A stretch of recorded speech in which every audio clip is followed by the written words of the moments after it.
Okay, America, here's what's going on. Pick your natural disaster. Blue wave, blue hurricane, blue tsunami, blue earthquake, blue meteor strike, blue big bang. I am not over exaggerating on Tuesday night for politics in this country. This was a whooping.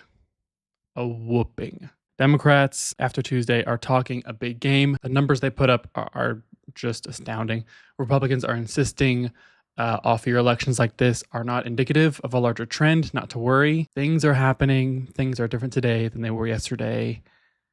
Let's run through it. Dems flip Virginia governor's house, taking that seat red to blue. Virginia lieutenant governor and attorney general also flip red to blue. Dems flip 13 seats and the Virginia House of Delegates. Dems flip 5 seats and the New Jersey Assembly, red to blue. Dems hold on to the New Jersey governorship, so that's Dem trifectas in both Virginia and New Jersey, and they're ironclad, both of them. Mamdani cruises to victory in New York. Dems win their Pennsylvania Supreme Court election, handing them control of that Supreme Court until 2035. Newsom's Prop 50 passes in California, clearing the way for some aggressive Democrat gerrymandering to counter what Greg Abbott did in Texas. Colorado voters voted to raise taxes on the wealthy to pay for free school meals. Hell yeah. Minnesota Dems held on to the state Senate. Georgia Dems flip by some insane margins 2 statewide commissioner seats in Georgia. Pennsylvania Dems flip both school board seats in Bucks County, which was ground zero for the anti-woke, anti-LGBTQ, Moms of Liberty MAGA takeover of school boards in 2021. Voters gave both of those school board seats back to Democrats last night, leaving 0 Republicans on both of those school boards going forward. Dems ran the table in Orlando, leaving 0 Republicans on that city council. And Dems flipped 2 Mississippi state Senate seats. Mississippi, to break the GOP supermajority in Mississippi. Even louder is when you dig into some of these races, some of the data. Every single Virginia county shifted left. Every single one. 12 points, 16 points. Republicans have actually cooked themselves with Hispanics. Yeah. Look at these counties. In Virginia, Prince William County went plus 18 for Kamala. Last night it went plus 33 for the Democrats. Manassas Park, Harris plus 20 last night. More than doubled for the Democratic gubernatorial candidate among Hispanics. In New Jersey, it's even crazier. Union City, 52-point swing left from 2024. West New York, 44 points among Hispanics. These are seismic shifts. This precinct in New Jersey with a heavily South Asian population swung red plus 30 last time to blue plus 69, a 99-point swing left.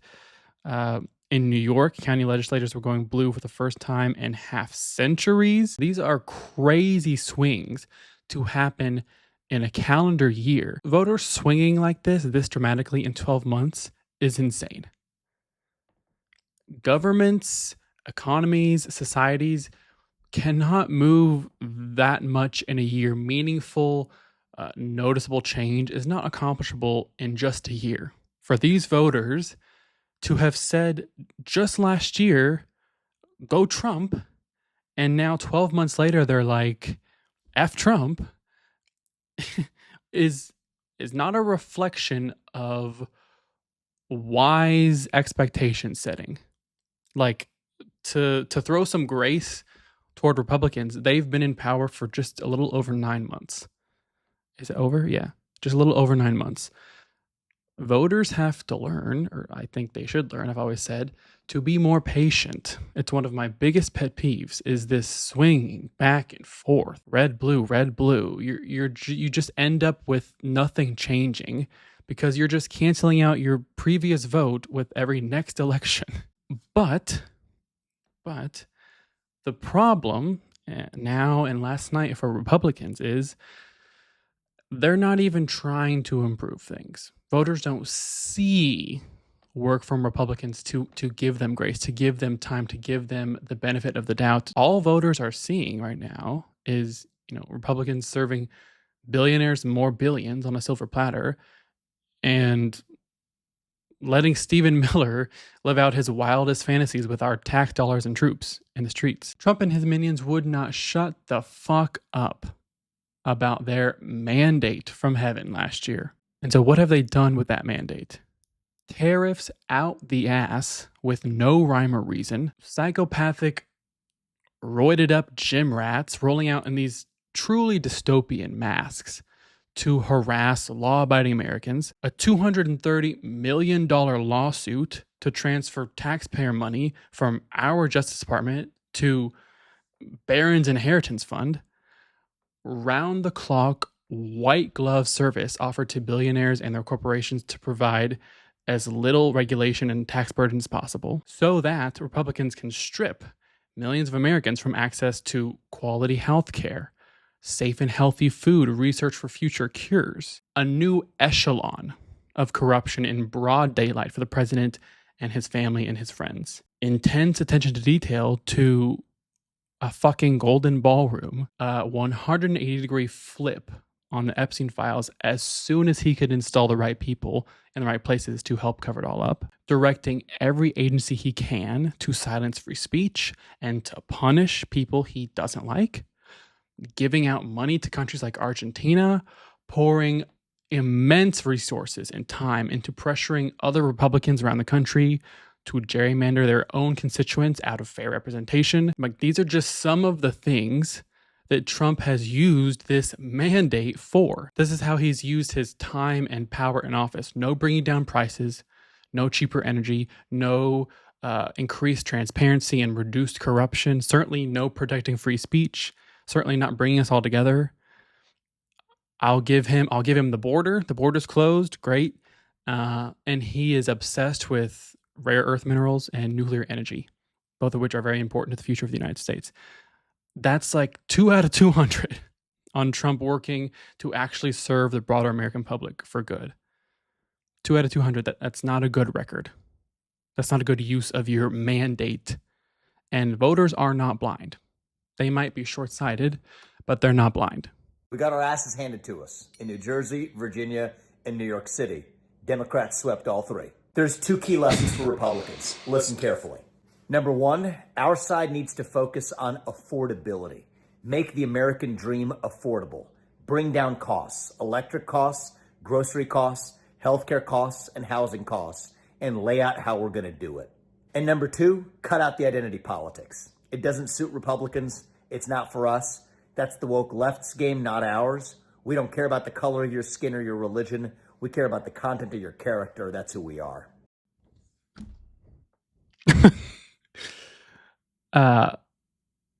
First of all, that's what they ran on last year. That was the whole deal. Bring down prices and no identity politics, which they don't fucking do. But that was the whole campaign last year. Y'all have had a year. What are you talking about, Vivek? Like, this is why voters punished the GOP last night, because y'all promised all this a year ago, and none of that has happened besides the identity politics continuing. You've already made this pitch. You've already made this promise. We're not going to be fooled twice, is basically what voters said. Like, this was the president 3 days ago on 60 Minutes. These are not 80-20. These are 99-1 issues. And they don't change. I just watched this morning a show President, where... can I ask you about the economy? Just one thing. I watched a show this morning where a very well-known Democrat congressman was fighting like hell for men playing in women's sports. They don't change. They Who don't was learn. That? I don't want to tell you. You'll be able to check it. Just check your local TV. Hello. Talk about the economy, please. Like, she's begging him to talk about the economy. Trans. The problem is Republicans cannot help themselves. They cannot help themselves because still within the party, at the core of it, they serve the millionaire and billionaire class. Okay? And so to be able to get away with that, they have to shake something shiny over here, like making people scared of trans children. They have to engage in culture wars and identity politics to slip all the other stuff under the rug. So, one, Vivek, y'all already promised this and you haven't fucking delivered with your mandate. And 2, the Republican Party is not capable of this. They're not. You've tried over and over and over again. You can't do it unless you change your platform so that you don't have to dehumanize people to distract others. Like, this is funny. That's very cute, Vivek. I wish you all the best in that endeavor. And now I think, what comes of this? What comes next? Do Republican Congress people, men and women, start to regrow some spine and act like human beings with autonomy and dignity for themselves? Like they actually have a job they can do to show up for, other than, kissing Trump's ass, yes sirring him to high heaven every day? Do they start to do anything to stop their president from carrying out his clearly unpopular agenda? Do law firms and the corporations and the media companies and universities who have been bending the knee and bowing to him like they don't have a choice, do they see that the tide is possibly turning, the tide they've been relenting to, rolling over for, and allowing Trump to extort millions of dollars and irreplaceable dignity from them? Do any of them man the fuck up and realize telling Trump no may actually be popular again, a choice that they can make? Do states like Texas and Missouri begin to regret this mid-decade redistricting to gerrymander new seats, new likely red seats onto the map, but in doing so, putting existing red seats possibly in danger with less red buffer now? Looking at these swings from last night, these margins heading into 2026, will that effort and time and all that energy they put into redistricting backfire on them? Does the government shutdown shift? Donald Trump admitted out of his mouth today that, yeah, this shutdown is beating us the fuck up. Republicans, we're getting the blame because we're in charge. Do Republicans start to give ground? And also, the president is now demanding Republicans nuke the Senate filibuster, which would take the threshold to pass stuff in the Senate from 60 down to a simple majority of 51. So the Senate would just mirror the House. And in that way, Republicans could pass whatever they want. Anything, literally anything. Laws to make voting much harder, even for legal voters, demolishing what's left of a progressive tax code in this country, ensuring the rich can just somehow keep getting richer, shooting the Affordable Care Act dead without any replacement in sight. If you don't have a job, you're fucked. If you have a pre-existing condition, you're fucked. If you require medication to live happily, you're fucked. If you're not interested in insurance companies taking your money to make billions in profit, you're fucked. But if the Senate filibuster is done and dusted for good, if, despite Republicans' decades-long plan to make voting very, very difficult for Americans, which they think will help them stay in power, if Democrats can overcome that and take back the Senate along with the White House and the House, they could lib out incredibly hard without a filibuster. It could end the Republican Party as we know it. DC and Puerto Rico could become states. So I am not sure how far past 2026 Donald Trump is thinking, how carefully he is considering the future of his party. I think he just wants to get out of it what he can while he's still got time and power. And whatever happens after, best of luck. It really was just such a big night. Jay Jones, the Virginia Attorney General candidate, was chosen by voters. The man whose leaked text messages showed him basically advocating for Republican kids to be, in order to achieve policy change, he won. He won in Virginia. Jay Jones projected winner in AG race. What does that say about Democrat voters? What it says, Tommy, is that a lot of Virginia independents preferred an unhinged Dem over the next spineless crackpot Trumper to represent them. That's how bad the Republican Party is stinking right now, which is crazy because Democrats' approval rating has been shit lately. Absolute toilet water. I'm telling you, Republicans, if you could have it all, if you would just uncouple yourselves from the Nazis and the billionaires and like the over-the-top evangelicals, you could have it all. You could. But you can't. All right, now let's talk Mamdani. Zohran Mamdani, policy aside, is so inspiring as a political candidate. We have toppled a political dynasty.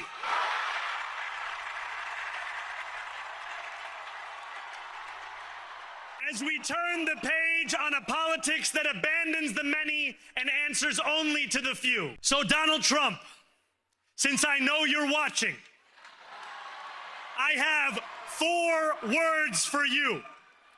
Turn the volume up.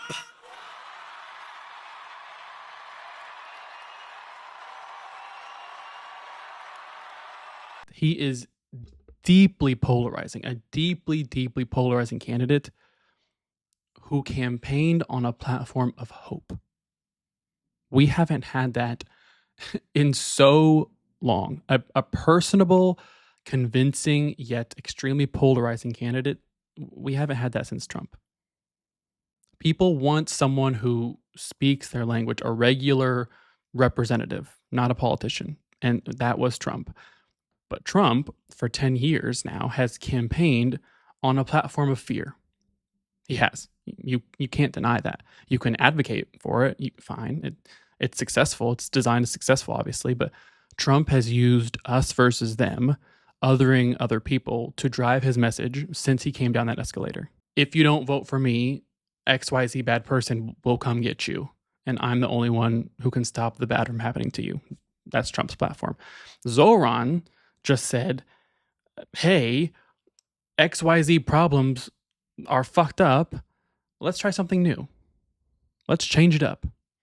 And yet along the way, let's just love each other, okay? Let's enjoy each other's existence as best we can and smile. It is so inspiring to anyone interested in politics or any leadership role, class president or company CEO, like whatever. It's just such a model, and now it's been proven effective. And I very much enjoyed witnessing history in the making, and an honest, good guy winning, being rewarded for choosing that was fantastic. So here we are, America.